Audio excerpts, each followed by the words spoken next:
Hi and welcome to Teach the Table. I'm Nathan and this is Vertium. This is a prototype copy prior to the Kickstarter campaign, so the final components might look a little bit different. Each player controls a group of space marines that are trying to colonize various planets in order to mine this rare radioactive element called Vertium. The game's played in two phases. The first phase is colonizing those planets and getting their Vertium. The second phase will be battling each other on other planets, eventually depleting each other's Vertium stores or killing each other's captains in the process to take over their planets. At the end of the game, each planet you control is worth 2 points, and each crystal of Vertium is an additional point. Whoever has the most points at the end is the winner. If there's a tie, it's the player who controls these planets with the higher value on these moons. First phase of the game is colonizing the planets, and the way you do that is by putting your space captain on one of the planets, and a number of Vertium crystals are going to show up on that planet as indicated by the orange moon. However, you can't do that yet until the planet is actually ready to inhabit one of your captains. A planet will have to have a colonization token in all 4 colors before someone's space marine can actually colonize that planet. And these represent agriculture, water, metal, and energy.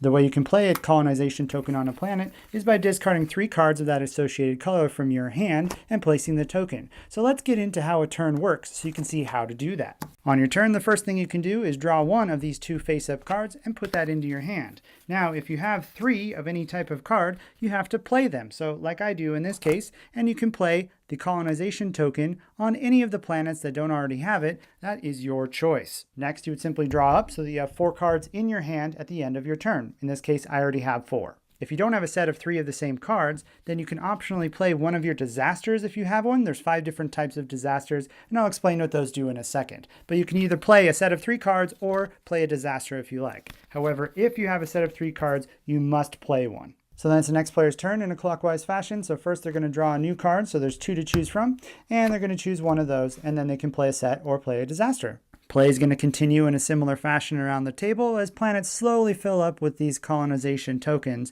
And it doesn't matter who placed the colonization tokens, because the player who places that last final one that's needed, they get to claim the planet with their space captain. So they get to put their captain there, as well as a number of Vertium as indicated on that orange moon. Later on in the game, if a certain color of colonization token is already on all of the planets, so there's no planet that really needs this, people can still discard 3 cards of that color in order to place us on any planet that they like. They just put it on the planet, and then when a space marine comes to colonize it, that's going to be 1 additional Vertium if they have extra tokens like that. Now that you've colonized a planet, not only can no one else colonize that planet, but this orange moon will start to rotate and orbit around that planet. Each time it makes a full orbit back to where it started, it's going to get 1 additional Vertium. At the beginning of each of your subsequent turns, before you draw any cards, that moon is going to move 1 notch around that planet.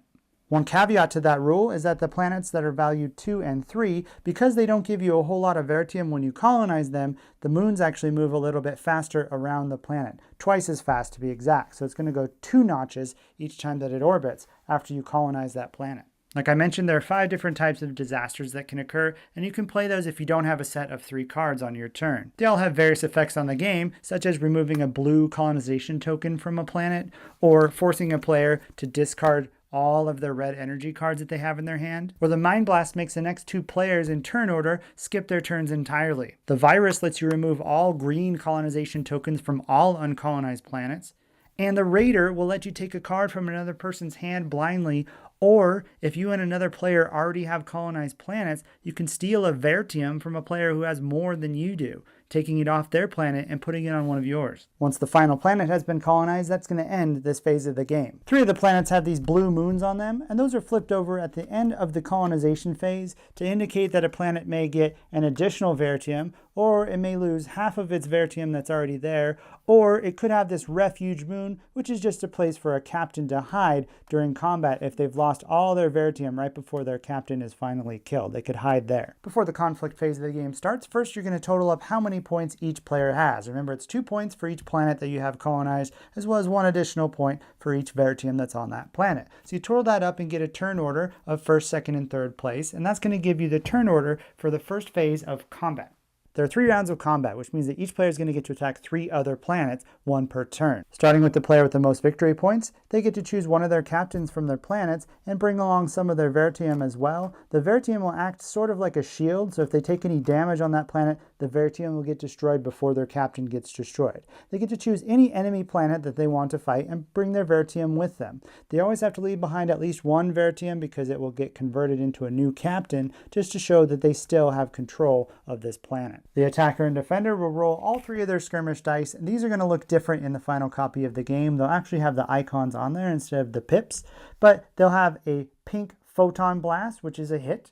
They can have a yellow atomic blast, which you need 2 of those to get a hit, or a green shield, which will block one of those hits. After resolving all the dice and taking the hits, if both players are still standing, both players will roll their dice again and do this all over. Each player also has 3 skirmish cards, which represent the 3 different outcomes that can be on the dice, and then can play 1 card for each roll of combat. This will effectively change 1 die of their choosing to one of these outcomes. Starting with the attacker. So in this case, yellow has 2 pink photon blasts and 1 yellow atomic beam. You need 2 atomic beams to be a hit, so it wouldn't really do anything for him. But if he can play a card to turn that into another photon blast. Blue has 1 photon blast, 1 atomic beam, and 1 shield. So now they could play a card, in this case, changing one of their die to an additional shield. Then you resolve the combat. So yellow had 3 hits, and blue has 2 shields. So they're going to block just 1 of those and take 1 damage to their 1 Vertium that they have there.